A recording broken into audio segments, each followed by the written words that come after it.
सुप्रभात छात्रों, कैसे हैं आप सब। मैंने आपको हिंदी व्याकरण के पिछले प्रकरण में लघु कथा के विषय में बताया था। मैंने आपको बताया था कि हमारे पाठ्यक्रम में इस बार पिछली बार तक निबंध, पत्र और संवाद लेखन आता था, लेकिन इस बार सीबीएसई की कुछ चीज़ें चेंज हो गई हैं।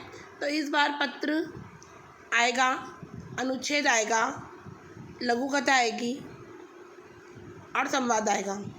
इस बार हमारे उसमें लघु कथा एक नया विषय लगा है, लेकिन मैंने आपको ये बताया था पिछले प्रकरण में कि लघु कथा क्या होती है, उसके उद्देश्य क्या हैं और काफ़ी सारी चीज़ें मैंने आपको उसके विषय में बताई थी। लेकिन अगर हम बात करें लघु कथा की, तो लघु कथा का दूसरा नाम छोटी कहानी है। मैंने आपको इस पीडीएफ में इस वीडियो के माध्यम से मैं आपको 2 कहानी लघु कथा दे रही हूँ और समझा रही हूँ, जो आपको अपनी नोटबुक में करनी है। लघु कथा, कार्य के प्रति लगन, हमारी अपनी कार्य के प्रति लगन होनी चाहिए। छोटी सी कहानी है, देखते हैं। महाराष्ट्र के गांव में आकाशवाणी होती है कि आगामी कुछ महीनों में बरसात नहीं होगी। गांव के किसान परेशान हो गए। सभी लोग खेती बाड़ी छोड़कर शहर की ओर रोजगार की तलाश में पलायन कर गए की तरफ चले गए। कुछ ही समय में पूरा गांव खाली होने लगा। रामदास खेत में हल चलाने लगता है। सारे गांव के लोग उस पर हंसने लगते हैं। रामदास को पागल, मूर्ख और अनेक शब्दों से उसका उपहास मजाक बनाते हैं। जब आकाशवाणी हुई थी कि कुछ महीने बरसात नहीं होगी, सभी लोग, गांव के किसान सभी लोग परेशान थे और वो गांव छोड़कर शहर की तरफ जा रहे थे। लेकिन रामदास को अपनी लगन पर विश्वास था। वो हल चलाने लगता है और आसपास के लोग, सभी किसान उसकी मजाक बनाने लगते हैं। लेकिन एक वृद्ध व्यक्ति ने रामदास से पूछा, भविष्यवाणी हुई है कि 12 महीने तक बरसात नहीं होगी, तो तुम हल क्यों चला रहे हो? हल चलाने से फ़ायदा क्या है? जब पानी ही नहीं मिलेगा तो फसल कैसे उपजेगा? प्रश्न के उत्तर में रामदास ने बड़े ही शांत स्वभाव से जवाब दिया कि मैं हल इसलिए चला रहा हूँ कि कहीं 12 महीने में मैं खेती करना ना भूल जाऊँ। भाई, अगर बारिश नहीं होगी तो हल चलाने का कोई फ़ायदा नहीं। लेकिन उसने बोला कि कहीं ऐसा ना हो कि मैं 12 महीने में हल चलाना ही भूल जाऊँ। ये जवाब सुनकर वृद्ध व्यक्ति वहाँ से चला गया। रामदास खेत में मेहनत करने में व्यस्त हो गया। वो अपने काम में लीन था, उसे किसी से कोई मतलब नहीं था।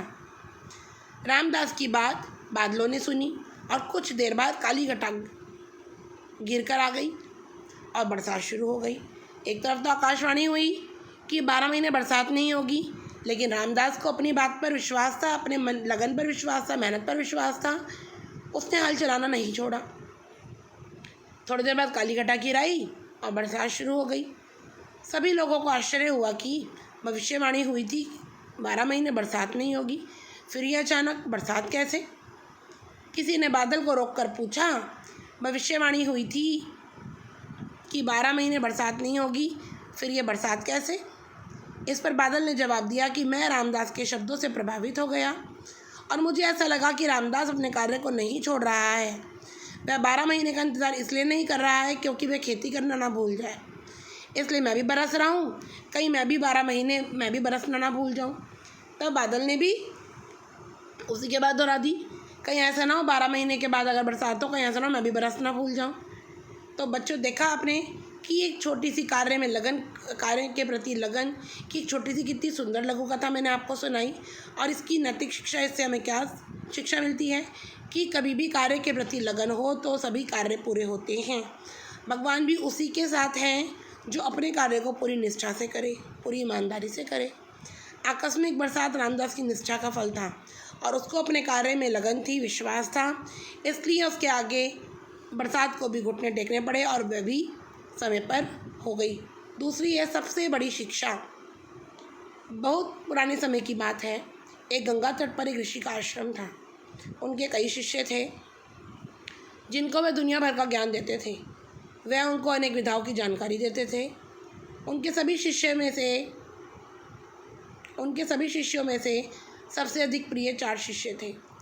जब इनकी शिक्षा पूर्ण हुई तब उन्होंने उनके ज्ञान के विषय में जानना चाहा। कि तुमने कितना ज्ञान प्राप्त किया है। ऋषि ने कहा, आपको मैंने बहुत सी चीज़ों को सिखाया है, पर मैं जानना चाहता हूँ कि तुम लोगों में से किसने किस विधा को सबसे ज़्यादा पसंद किया है, किसके प्रयोग पर सबसे ज़्यादा प्रसन्नता हुई है। उनका पहले शिष्य बोला कि गुरुजी, मैंने आपके द्वारा दी गई विधा में सबसे अधिक मंत्र फूंक कर आग बुझाने वाली विधा में जोड़ दिया है। यह मुझे अच्छी तरह याद है। मैं इस विधा को कभी भी प्रयोग कर सकता हूँ, बाकी की विधाएं मुझे कुछ खास याद नहीं है। दूसरा बोला, पानी में चलने की विधा सीखने और प्रयोग करने से मैंने अधिक जोड़ दिया है। इस विधा में मैं पारंगत हो चुका हूँ, आप कभी भी मेरी परीक्षा ले सकते हैं। उनका तीसरे शिष्य बोला, गुरुजी, मैंने तेज आंधी को केवल मंत्र के द्वारा शांत करने की कला अच्छी तरह सीख ली है। मैं इसमें किसी को भी मार दे सकता हूँ। चौथे शिष्य की बारी आई। अब चौथे शिष्य से बात की गई, गुरुजी, मेरी इन चीज़ों में रुचि नहीं रही। मैं तो सिर्फ मन को वश में करने की कला ही सीख पाया हूँ। मैंने इसी पर अतिरिक्त मेहनत की है। मुझे लगता है कि हम मन को वश में करके ही जीवन सफलतापूर्वक जी सकते हैं। चौथे शिष्य की बात सुनकर ऋषि बहुत प्रसन्न हुए।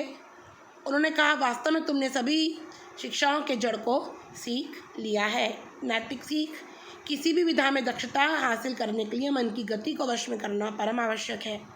जिससे मन की गति पर अधिकार कर लिया, वह सभी तरह के लोभ को जीत लेगा, जो सुखी जीवन के लिए बहुत ज़रूरी हैं।